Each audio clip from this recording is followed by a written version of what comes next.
الثعابين الأكثر قتلا للبشر هي ثعابين غير عادية ومذهلة لأنها سامة، ويجب أن نشير إلى هذه القائمة لكي تكون على علم بها عزيزي المشاهد وتتجنب الثعابين السامة، لأنك قد تعتقد أنها غير سامة، لذلك حذاري من لمس هذه الثعابين. منها ما هو قادر على قتل الضحية عن بعد، ومنها ما هو قادر على أن يقتل 1000 رجل بالغ في لدغة واحدة. فهذا النوع من الثعابين يعد خطيرا جدا على الإنسان ولا يجب الاقتراب منه أبدا، وهذا ما سنراه في هذا الفيديو. قبل أن نبدأ لا تنسوا الإعجاب بالفيديو إن كنتم تحبون هذه النوعية من الفيديوهات. هيا بنا.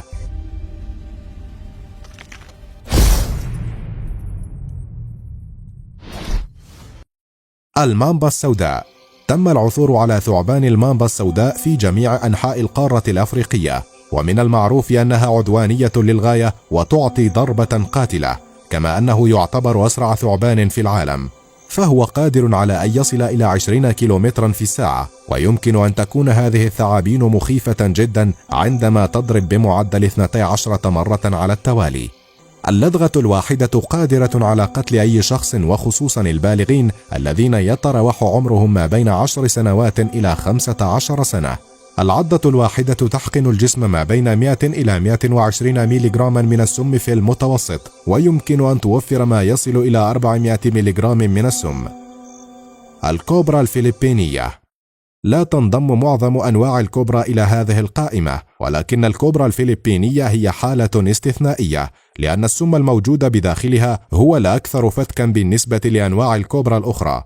هذا الثعبان قادر على البصق لمسافة تصل إلى 3 أمتار. سمه عصبي يؤثر على القلب ووظائف الجهاز التنفسي، ويمكن أن يسبب الشلل في الجهاز التنفسي والموت في غضون 30 دقيقة. تتسبب اللدغة في تلف الأنسجة، ويمكن أن تشمل أعراض لدغة أفعى الكوبرا الصداع والغثيان والتقيؤ وآلاما في البطن والإسهال والدوار.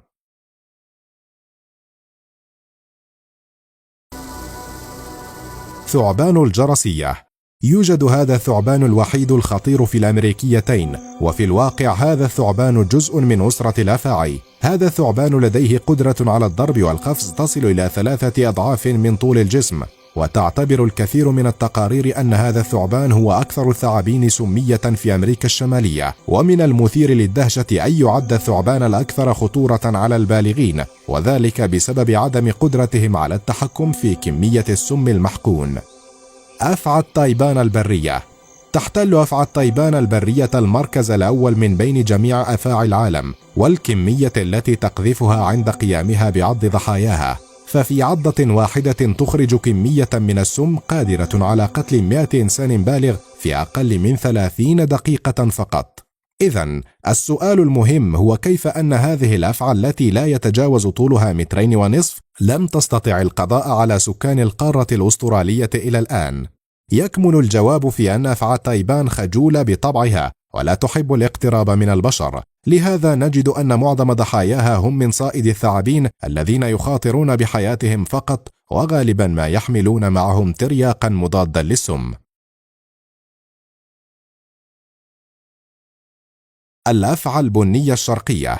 باستطاعة كمية من سم هذه الأفعى التي تبلغ 14,000 على واحد من الأوقية أن تقتل إنسانا بالغا خلال دقائق قليلة، وهذا السم يستهدف الجهاز العصبي والدورة الدموية معا، مما يؤدي إلى وفاة الضحية بسرعة كبيرة. ولسوء الحظ فإن الأفعى البنية الشرقية تعيش بالقرب من الأماكن السكنية في أستراليا، وهي سريعة جدا وعدوانية بطبعها، ولكن لحسن حظنا فهي لا تحب أن تستخدم سمها عند مهاجمة البشر، ففي أغلب الأحيان تقوم بعض الضحية ولكن دون أن تحقن السم.